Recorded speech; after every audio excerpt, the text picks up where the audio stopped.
রব্বুল আলামিন বলছেন ইন্নাল্লাহা লা ইয়াগফিরু আন ইউশরাকা বিহি ওয়া ইয়াগফিরু মা দুনা যালিকা লিমান ইয়াশা ওয়া মান ইউশরিক বিল্লাহি ফাকাদ ইফতারা ইসমান আযীমা।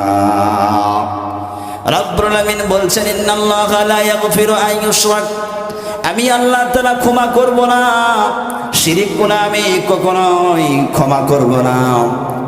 ওয়া ইউশরিক বিল্লাহি, তবে আমি গুনাহ ক্ষমা করতে পারি।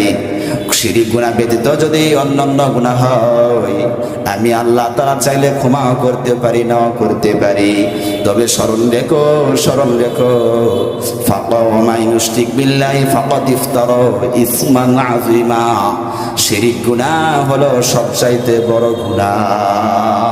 নাউজুবিল্লাহ বলি। অন্য আয়াতের ভিতর রব্বুল আলামিন বলছেন ইন্নাল্লাহা লা ইয়াগফিরু আন ইউশরাকা বিহি ওয়া ইয়াগফিরু মা দুনা যালিকা লিমান ইয়াশা ওয়া মান ইউশরিক বিল্লাহি ফাকাদ দাল্লা দালালান বাঈদা। রব্বুল আলামিন বলছেন আমি আল্লাহ তাআলা শিরক গুনাহ ক্ষমা করে দিব না, তবে শিরক গুনাহ ব্যতীত যদি অন্যান্য গুনাহ হয় আমি ক্ষমা করতেও পারি, না করতে পারি। ফাকাদ দাল্লা দালালান বাঈদা, যারা এই শিরক গুনাহের কাজ করবে আমি আল্লাহ তাআলা তাদের বেশি পথভ্রষ্টতার ভিতর রয়েছি।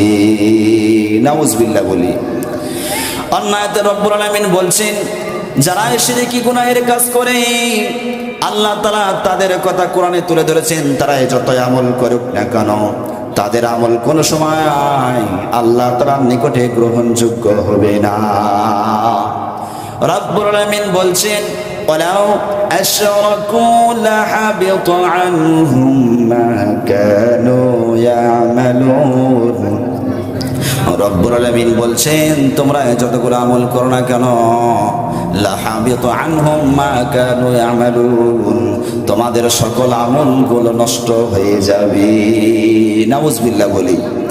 পক্ষান্তরে যারা শিরক করবে আল্লাহ তাআলা তাদের ঠিকানা কোথায় দিবেন আল্লাহ তাআলা সেটাও কোরআনে তুলে ধরেছেন।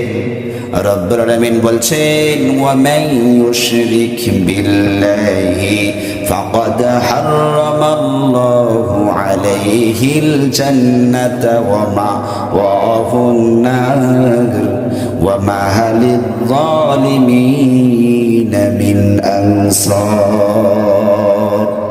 রব্বুল আলামিন বলছেন ওয়া মান ইউশরিক বিল্লাহ, যারা আমার সাথে শিরক করবে ফাকাদ হারামাল্লাহু আলাইহিন নার ফাকাদ হারামাল্লাহু আলাইহিল জান্নাহ, আমি আল্লাহ তাআলা তাদের জন্য জান্নাতকে করেছি হারাম। ওয়া মাওয়াহুন নার, তাদের ঠিকানা হবে জাহান্নাম। ওয়া মা লিয-যালিমিনা মিন আনসার ওয়া মা লিয-যালিমিনা মিন আনসার, তারাই জালেম, কাল কিয়ামতের ময়দানে তাদেরকে সাহায্যকারী কেউ হবে না। নাউজুবিল্লাহ বলি। তাহলে আমরা বুঝতে পারলাম যারাই শিরক করবে তাদের ঠিকানা সরাসরি কোথায়? তাদের ঠিকানা সরাসরি জাহান্নামে। এজন্য আমরা আল্লাহ তাআলার নিকটে বেশি বেশি করে দোয়া করব, আল্লাহ আমাদের যেন ঈমানের সহিত কবরে যেতে পারি।